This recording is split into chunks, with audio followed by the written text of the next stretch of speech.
Joining us now is Sadhguru ji. इस समय हमारे साथ हैं ईशा फाउंडेशन के सद्गुरु जी। सद्गुरु ने बार बार इस मुद्दे पर बात की है कि तमिलनाडु सरकार को हिंदू मंदिरों या हिंदू धार्मिक संस्थानों पर से अपना नियंत्रण छोड़ना चाहिए। सद्गुरु जी, चलिए आपके विचारों से शुरू करते हैं, क्योंकि हमने यहाँ कहा है कि हिंदू मंदिरों को मुक्त कराने के लिए सही रुख अपनाने का समय आ गया है, लेकिन मैं इसे आपसे समझना चाहता हूँ। तो चलिए मैं थोड़ी ऐतिहासिक दृष्टि से बताता हूं कि ये चीजें कैसे हुई। ये सब एक अधिनियम से शुरू हुआ, एक मद्रास अधिनियम। इसे 1817 का मद्रास अधिनियम कहा गया। ये ईस्ट इंडिया कंपनी के द्वारा किया गया, ब्रिटिश सरकार के द्वारा भी नहीं। फिर सन 1840 तक आते आते ये उनके अपने समाज के अंदर ही इसका विरोध होने लगा कि ईसाई लोग उन मूर्तियों वाले मंदिरों की देखभाल कर रहे थे। तो इंग्लैंड में इसका विरोध हुआ। तो 1840 में वो उसे वापस देना चाहते थे। तो उन्होंने एक निर्देश जारी किया और कहा, ठीक है, इसे ट्रस्टियों को सौंप दीजिए। लेकिन तब सब कुछ उनके हाथों में था और ट्रस्ट खत्म हो चुके थे। तो कुछ प्रमुख मंदिरों को उन्होंने वापस कर दिया। सन 1845 तक ज्यादातर महत्वपूर्ण मंदिरों को वापस लौटा दिया गया। फिर उन्होंने 1863 में एक धार्मिक न्यास अधिनियम पारित किया, जिसके साथ उन्होंने धार्मिक संस्थानों और उनके बंदोबस्त का कार्य पूरी तरह वापस हिंदू समुदाय को सौंप दिया। फिर 1925 में उन्होंने मद्रास धार्मिक और परोपकारी न्यास अधिनियम पारित किया। इसमें सभी धर्म शामिल थे। उस समय देश में स्वतंत्रता आंदोलन को रोकने की ये उनकी एक रणनीति थी। उन्होंने पाया कि चाहे वो कोई मस्जिद हो या चर्च हो या कोई मंदिर हो, ये सभी जगहें लोगों के मिलने का और साथ आकर योजनाएं बनाने का अड्डा बन चुकी थीं। तो उन्होंने सभी धार्मिक स्थानों पर कब्जा करने की कोशिश की, लेकिन अल्पसंख्यकों की ओर से इसका जबरदस्त विरोध हुआ। तो अंग्रेजों ने उन्हें छोड़ दिया और इस अधिनियम को केवल हिंदुओं के लिए लाया गया और इसे हिंदू न्यास अधिनियम या हिंदू मंदिर और न्यास अधिनियम या ऐसा कुछ कहा गया। इसके बाद उन्होंने सन 1935 में इसे और ज्यादा सख्त बना दिया कि वो किसी भी मंदिर पर कब्जा करने का नोटिस दे सकते हैं। और ये सब आजादी से पहले हो रहा था, लेकिन आजादी के बाद 1951 में उन्होंने ये हिंदू धार्मिक और परोपकारी न्यास अधिनियम 1951 जारी किया और इस 1951 अधिनियम के बहुत से प्रावधानों को हटा दिया गया, मद्रास हाई कोर्ट और सुप्रीम कोर्ट दोनों के द्वारा।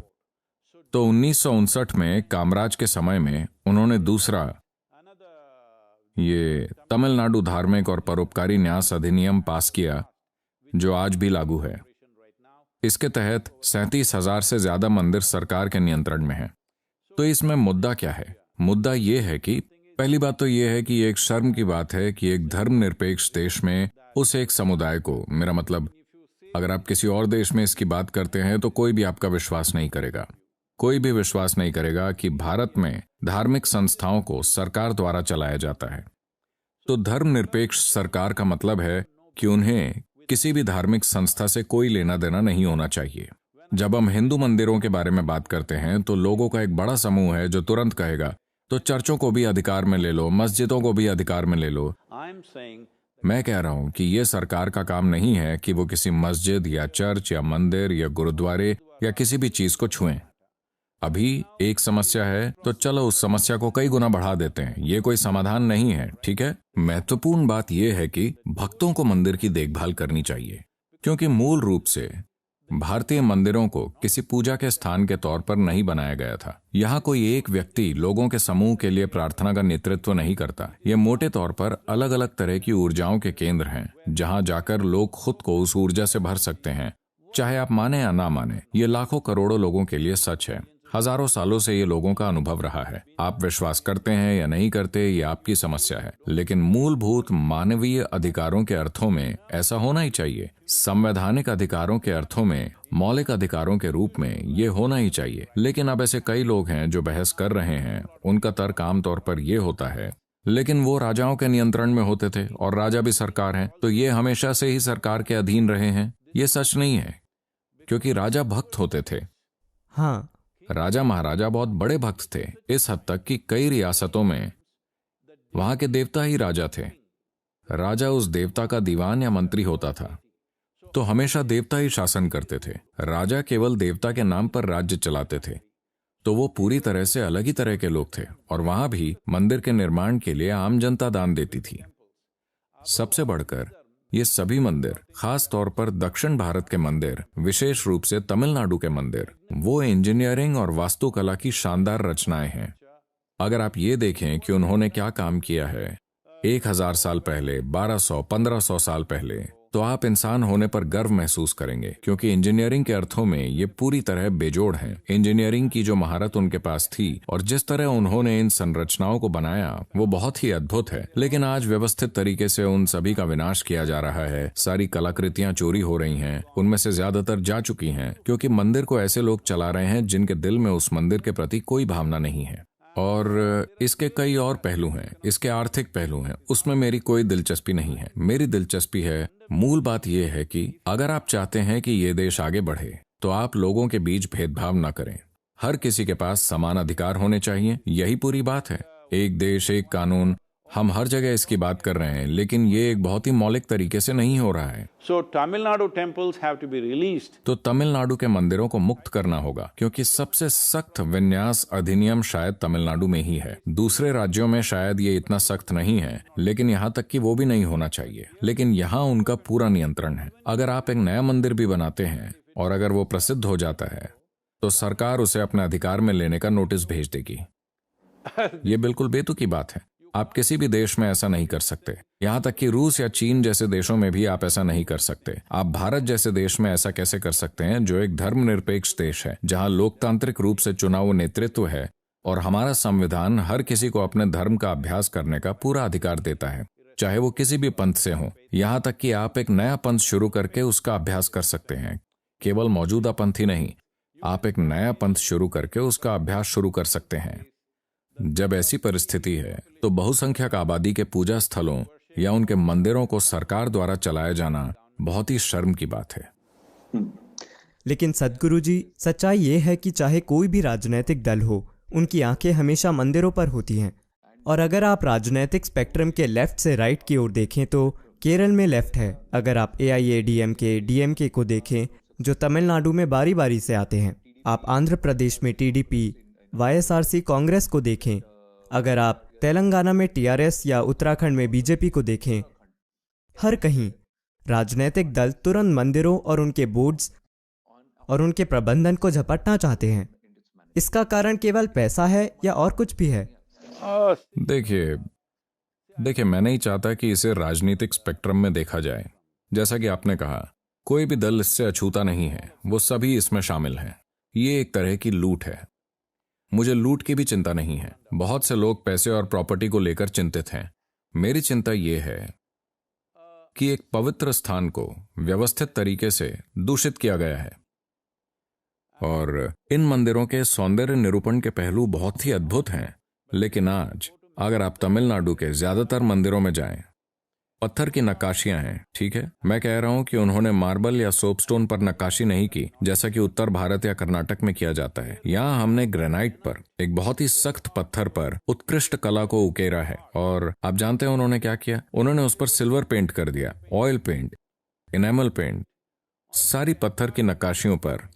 किसी सरकारी अधिकारी को लगता है कि यही सौंदर्य बोध है। आप इस तरह की चीजों का क्या करेंगे? इस तरह का अपवित्रीकरण और मंदिर की प्रक्रियाओं को बदल दिया गया है।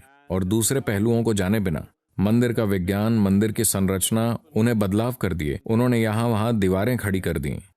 मंदिर की सुंदरता की पूरी तरह हत्या कर दी गई है। सच में, तो मेरी चिंता यह है कि मंदिर को नष्ट किया जा रहा है। हाँ, उनसे धन, संपत्ति और सोना जुड़ा है। मुझे लगता है उसमें से ज्यादातर वैसे भी ब्रिटिश ले गए। जो कुछ बच गया था उसे दूसरे लोग ले जा रहे हैं। ये एक पहलू है। हाँ, मंदिर को एक जीवित मंदिर होने के लिए, उसके सही संचालन के लिए, उसे अपने प्रबंधन के लिए कुछ धन की जरूरत होती है। लेकिन ये भी मेरी चिंता नहीं है। मेरी चिंता सबसे पहले मौलिक अधिकारों की है। जो चीज संविधान में मौजूद है, ऐसा क्यों है कि हमारे पास वो मौलिक अधिकार नहीं है? और सबसे बढ़कर, ये ऐसी चीजें नहीं हैं जिन्हें आप दोबारा बना सकें। ये ऐसी चीजें नहीं हैं जिन्हें आप कल सुबह बनाकर खड़ा कर दें। ये कुछ ऐसा है जिसे एक खास तरीके से बनाने में लोगों की कई पीढ़ियां लगी हैं, खास तौर पर तमिलनाडु में। देखिए, हमें इसका संदर्भ समझना चाहिए। इन्हें मंदिर नगर कहा जाता है, इसलिए नहीं कि वहां एक मंदिर है। सबसे पहले उन्होंने मंदिर बनाया। People who built these magnificent temples, जिन लोगों ने ये भव्य मंदिर बनाए वो खुद झोपड़ियों में रहे। उन्हें इसकी चिंता नहीं थी कि वो कैसे रहते हैं। ये इस तरह के भक्ति भाव के साथ बनाया गया है। बहुत सी जगहें जहां ये ग्रेनाइट के मंदिर, विशाल ग्रेनाइट के मंदिर बनाए गए, वहां कोई पत्थर नहीं है। उन्होंने पत्थरों को 300-400 किलोमीटर दूर तक पहुंचाया, उस समय जब कोई ट्रक, कोई क्रेन नहीं थी। हजारों टन ग्रेनाइट वो लेकर आए और उन्हें तराशा और स्थापित कर दिया। इस काम में 2-3 पीढ़ियां लग गईं।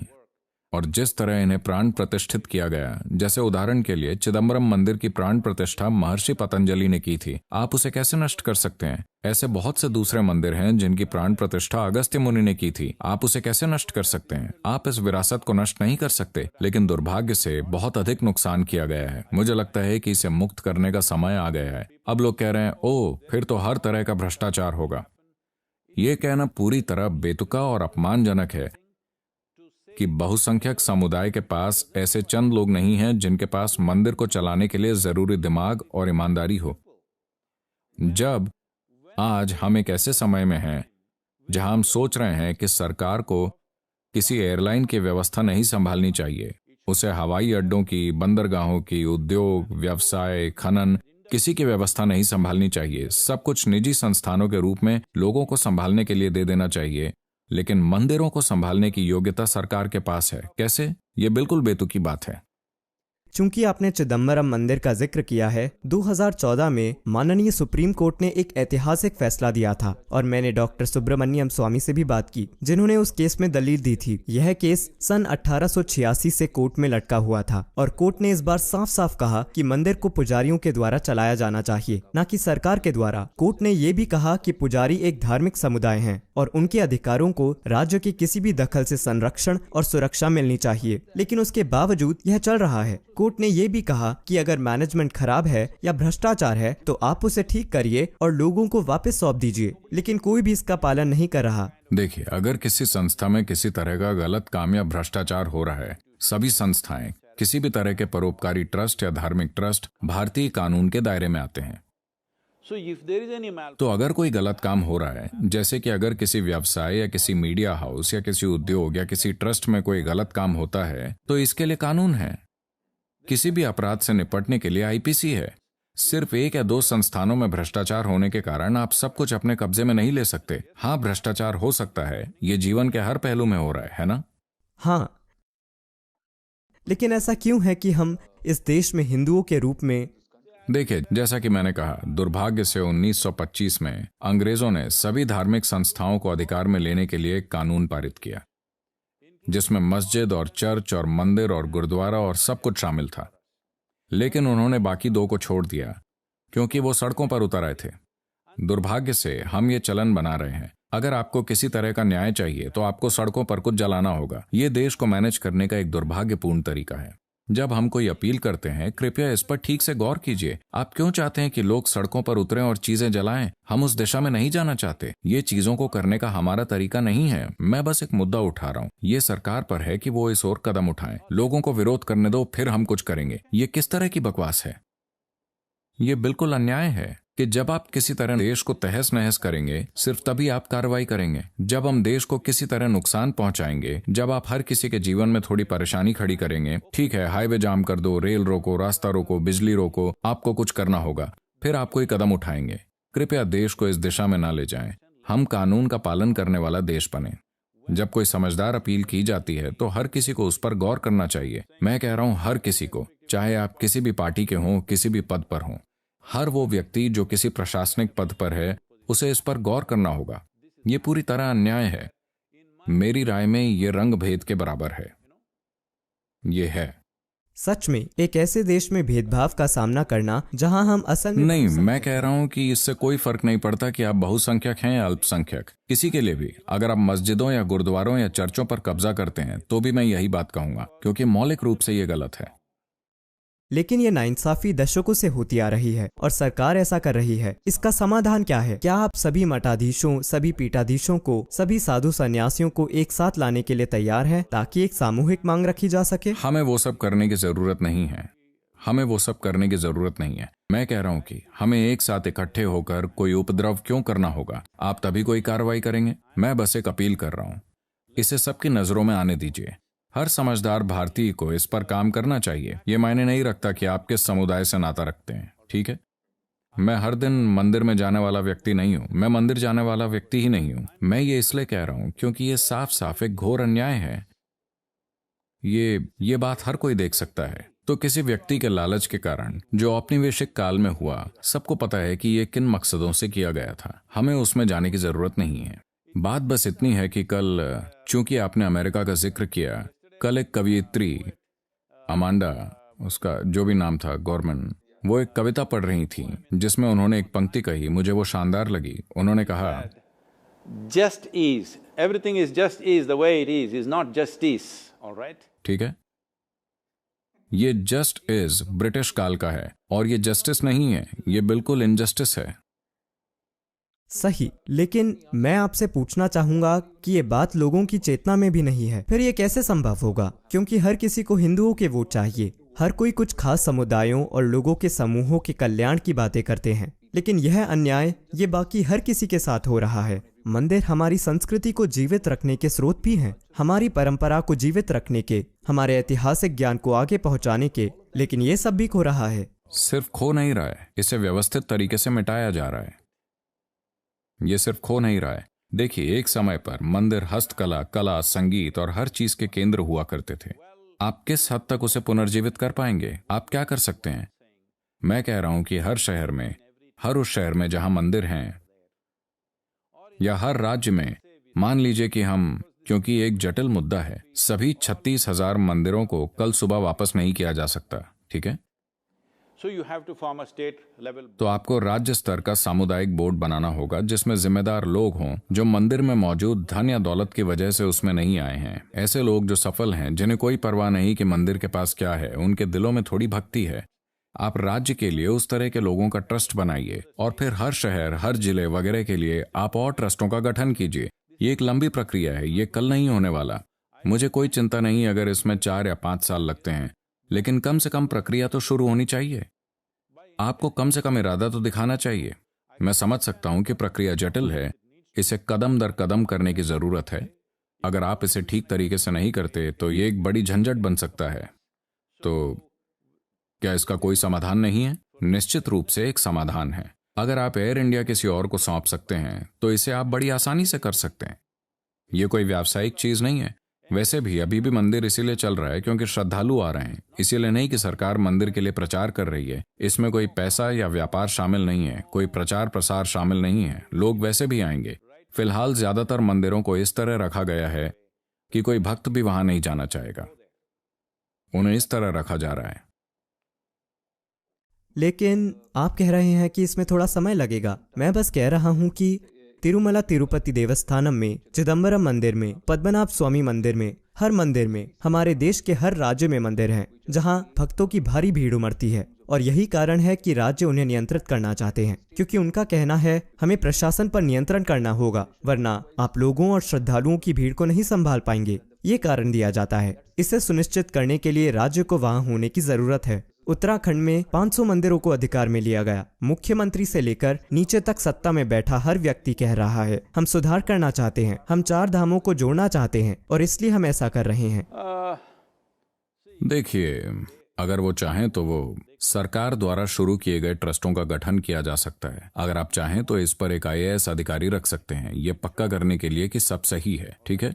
मान लीजिए अगले 10 या 15 सालों तक आप वहां एक IAS अधिकारी रख सकते हैं, फिर धीरे धीरे आप उन्हें हटा सकते हैं, या अगर जरूरी हो तो उन्हें हमेशा के लिए वहां रखा जा सकता है। लेकिन मंदिर को भक्तों के द्वारा ही चलाया जाना चाहिए, क्योंकि वहां एक खास प्रक्रिया है। देखिए, सभी मंदिर एक जैसे नहीं होते, ये ऐसे नहीं है। मिसाल के लिए सभी दूसरे धर्मों में, सभी गुरुद्वारों में एक ही चीज होती है, सभी मस्जिदों में एक ही चीज होती है, सभी चर्चों में एक ही चीज होगी, ठीक है? मामूली अंतर हैं लेकिन मूल रूप से एक ही चीज। लेकिन यहाँ ऐसा नहीं है। ये अपने आप में एक पूरी दुनिया है। देवी मंदिर एक तरह का होता है, शिव मंदिर दूसरी तरह का होता है, विष्णु मंदिर अलग तरह का होता है, कृष्ण राम बहुत बहुत अलग हैं।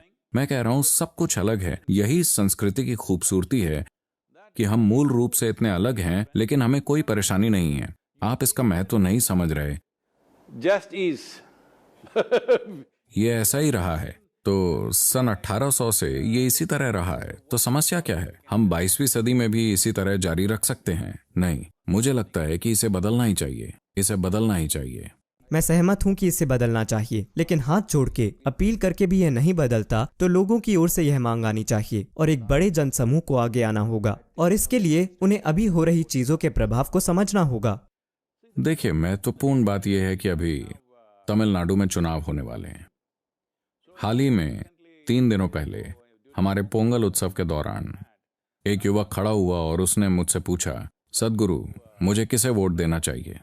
मैंने कहा, देखिए, मैं ये नहीं बताऊंगा कि आप किसे वोट दें, आप जिसे चाहे उसे वोट दें। मैं कभी किसी को ये नहीं बताऊंगा कि उन्हें किसको वोट देना चाहिए, लेकिन मैं आपको बताता हूं कि मैं किसे वोट दूंगा। तो मैंने 5 पॉइंट्स बताए। मैं उन सभी 5 पॉइंट्स में नहीं जाऊंगा, क्योंकि एक कावेरी के बारे में है, एक किसानों के बारे में है, एक उद्योग के बारे में है, एक निवेश के बारे में है, एक भ्रष्टाचार के बारे में, इस तरह, और आखिरी वाला मंदिरों के बारे में है। मैंने कहा कि जो भी पार्टी जो ये वचन देगी कि मैं कोई अव्यावहारिक व्यक्ति नहीं हूं, मैं ये नहीं कह रहा कि कल सुबह इसे बदल दो, नहीं, आप प्रक्रिया शुरू कीजिए, आप प्रक्रिया शुरू कीजिए, इसे करना शुरू कीजिए। और जो कोई भी ये वचन देता है कि वो सत्ता में आने के 6 महीनों के अंदर प्रक्रिया शुरू कर देंगे, मेरा वोट उनके लिए है। ये निर्णय आपके ऊपर है कि आपका वोट किसे जाएगा। तो एक लोकतांत्रिक राष्ट्र का मतलब ही ये है कि चुनाव के दौरान आप बदलाव ला सकते हैं। ठीक है, लोगों को यह जिम्मेदारी उठानी चाहिए। आपने बहुत सही बात कही, यही हमने कहा। क्या इसे चुनावी मुद्दा बनना चाहिए? क्या हिंदुओं का वोट उनको जाना चाहिए जो मंदिरों को मुक्त करने के साथ साथ आपके द्वारा बताए गए 4 या 5 बिंदुओं को भी पूरा करने का वचन देंगे? आपका बहुत बहुत धन्यवाद सद्गुरु जी। नमस्कार। नमस्कार।